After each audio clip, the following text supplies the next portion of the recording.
Okay, well, we got alerted. There was always one group that was on alert. There were 5 groups on the 101st, and we got alerted to go somewhere. We didn't know where we were going to go, but we weren't issued any ammunition, so it didn't look like we were going to combat.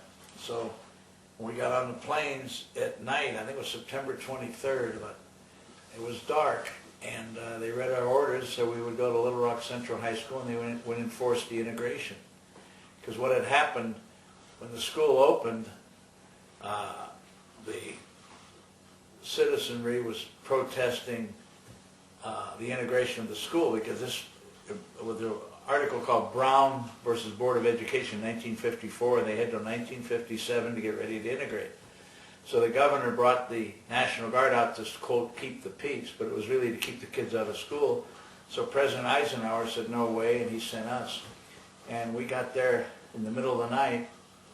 Well, it was about, it might have been 11:30, and we rode in jeeps into the school. And the custodian met us with a .22 rifle. I mean, he had a .22 pistol.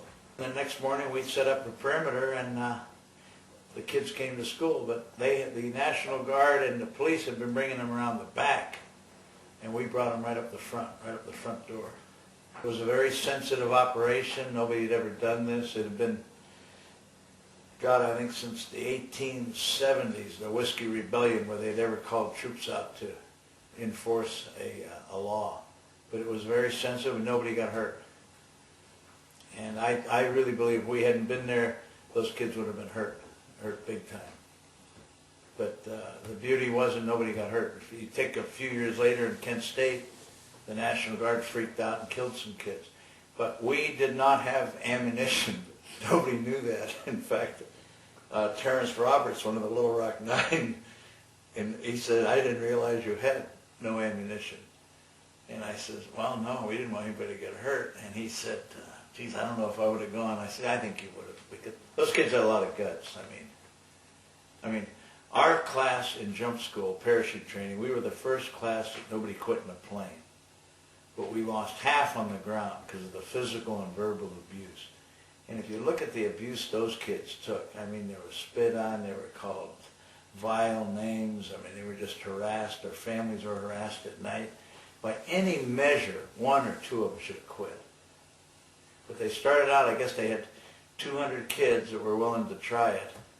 And then they tried to explain it. Finally got down to about, I don't know, 15 or 18, and these 9 were selected to be the first to integrate the school. And they didn't want to marry your daughter or your son. They just wanted an education, and they did very well.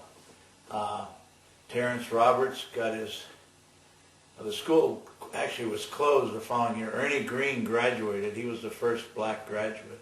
But he went to Wall Street and made a lot of money with, I think, with Shearson. Terrence Roberts got his, finished high school, I don't mean, maybe they're in Little Rock somewhere, because they had a black school that might have been called Horace Mann, but he got his bachelor's degree at SIU and then his doctorate at UCLA and teaches in LA. And Melba Beals is the director of communication at Dominican College in San Rafael. So they all did very well for themselves.